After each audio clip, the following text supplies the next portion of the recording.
శ్రీకాకుళం నగరంలోని DSA indoor మైదానంలో జిల్లా షటిల్ బ్యాడ్మింటన్ అసోసియేషన్ ఆధ్వర్యంలో నిర్వహిస్తున్న రాష్ట్ర స్థాయి జూనియర్ పోటీలను శ్రీకాకుళం ఎమ్మెల్యే గొండు శంకర్, హెచ్ఎల్ ఎమ్మెల్యే ఎస్ ఈశ్వరరావు ప్రారంభించారు. ఈ సందర్భంగా శంకర్ మాట్లాడుతూ శ్రీకాకుళం జిల్లా క్రీడలకు పుట్టునిల్లు వంటిదని, కరణం మల్లేశ్వరి, నీలంశెట్టి లక్ష్మి, పూజారి శైలజ వంటి క్రీడా దిగ్గజాలను ప్రపంచానికి పరిచయం చేసిన ఘనత ఈ జిల్లాకు దక్కిందని గుర్తు చేశారు. అనంతరం టోర్నీని తెలుగు యువత జిల్లా అధ్యక్షుడు మెండు దాసు నాయుడుతో కలిసి ప్రారంభించారు. నిర్వహణ కమిటీ కార్యనిర్వాహక కార్యదర్శి, జిల్లా చీఫ్ ప్రాక్టీస్ డాక్టర్ గూడేనా సోమేశ్వరరావు తదితరులు పాల్గొన్నారు.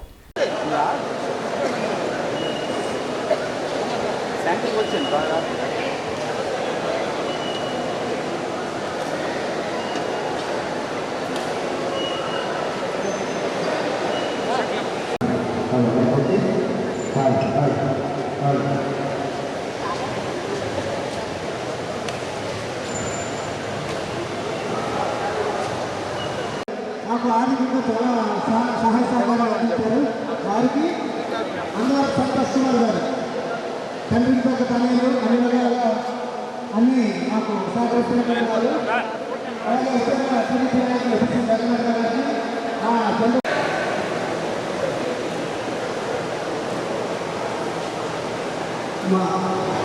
అలాగే మా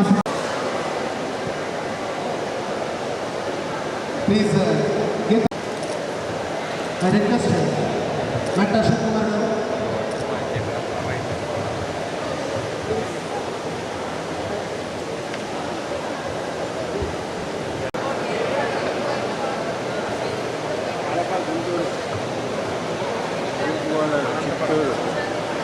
తీసుకుంటానని సందర్భంగా తెలియజేసుకుంటూ జిల్లాలో అత్యంత పేరు ప్రఖ్యాతం గాంచినటువంటి ఎంతోమంది అంతర్జాతీయ క్రీడాకారులని అందించినటువంటి కోడిరామూర్తి స్టేడియం చాలా ఫాస్ట్గా వర్క్ స్టార్ట్ అయింది.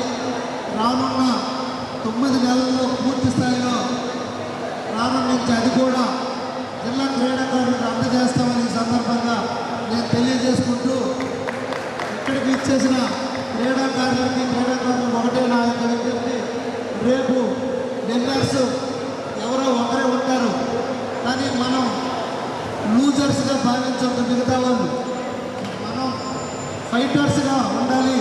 నెక్స్ట్ టైం మళ్ళీ మనం కూడా విన్నర్గా రెడీ అవ్వాలని అందరినీ నేను కోరుకుంటూ, ఏ ఒక్కరు కూడా విన్ అవ్వలేదని మనం ధైర్యం కోల్పోకుండా ఇంకా స్పోర్టివ్తో మరింత ధైర్యంతో ముందుకి దాన్ని మన గోల్ని సాధించే విధంగా మీరు అందరూ కూడా ముందుకు వెళ్ళాలని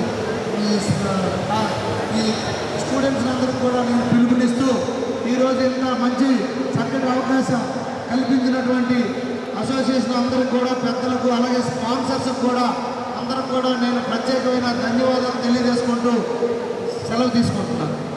ఈ విధంగా ఉంటే తప్ప ఇప్పుడు ఎంజాయ్మెంట్ అంటే ఎక్కడ కనిపించదు. మరి ఎంజాయ్మెంట్ అంటే ఏంటంటే నిజంగా లైఫ్లో ఏ వ్యక్తి ఎంజాయ్ చేసేయాలంటే ఎవరైతే స్పోర్ట్స్లోని గేమ్స్లోని ఉంటారో వాళ్ళ లైఫ్ మాత్రమే ఎంజాయ్ చేసేది. దానికి ఎక్కడ వయసుతో సంబంధం లేదు. చిన్నప్పటి నుంచి ఎవరు హ్యాపీగా చదువుకి ఎంత ప్రాముఖ్యం ఇస్తామో అదే సమయంలో మనం స్పోర్ట్స్ అండ్ గేమ్స్ కూడా ప్రాముఖ్యం కలిసి ఈరోజు చాలామంది తల్లిదండ్రులు కూడా ఈరోజు పిల్లల్ని గేమ్స్ ఆడడానికి ఎలా చేస్తున్నారు. ఇంకా కొన్ని ప్రాంతాల్లో అయితే చాలా ఇబ్బందిగా ఉంటే వాళ్ళ పిల్లల్ని చదివించలేక గేమ్స్ ఆడించలేకపోతున్నారు. స్కూల్స్లోని కాలేజీలో అయితే లేచిన నుంచి 6 గంటల నుంచి రాత్రి 11 గంటల వరకు చదువుతూనే అయిపోతుంది. ఎక్కడ ఫిజికల్ యాక్టివిటీ ఉండట్లేదు. ఫిజికల్ యాక్టివిటీ ఎక్కడ ఉందో వాళ్ళు ఎక్కడ చదువుతున్నా చాలామంది ఈరోజు మన సమాజంలో చూస్తున్నాం. చాలా పెద్ద డాక్టర్లు అవుతున్నారు, ఇంజనీర్లు అవుతున్నారు, చాలా మంచి ఉన్నత స్థానాన్ని పొందుతున్నారు ఎడ్యుకేషన్లో. కానీ లైఫ్లో ఫెయిల్ అవుతున్నారు. వాళ్ళ జీవితంలో చాలామంది జీవితాల్లో మనం చూస్తున్నాం. మ్యారేజ్ చేసిన తర్వాత మ్యారేజ్ ఫెయిల్ రావడం, అలాగే చిన్న వయసులోనే ఎంతో ఉన్నత స్థాయిలో ఉన్న చిన్న వయసులోనే డయాబెటీస్ లాంటి వ్యాధులు రావడం. వీటన్నిటికీ కారణం ఏంటంటే చిన్నప్పటి నుంచి స్పోర్ట్స్ లేకపోవడం. ఈరోజు అటువంటి ఇక్కడికి వచ్చిన చిన్నారులందరూ కూడా ఈ స్పోర్ట్స్లో ఎవరైతే స్పోర్ట్స్ ఆడతారో మీరు ఆడినట్టుగా స్పోర్ట్స్లోని గేమ్స్లో ఉంటారో వాళ్ళ లైఫ్ అంతా కూడా హ్యాపీగా ఉంటుంది. లైఫ్ ఎట్లా డ్రైవ్ చేయాలో కూడా తెలిసేది స్పోర్ట్స్ ఆడితే తెలుస్తుందని చెప్పి చాలా మంది తెలియజేస్తుంది. ఇటువంటి అతి ముఖ్యమైన కార్యక్రమానికి నా నన్ను ఇక్కడ ఆహ్వానించి ఇక్కడ మీ వద్ద మాట్లాడే అవకాశం మన ఆంధ్ర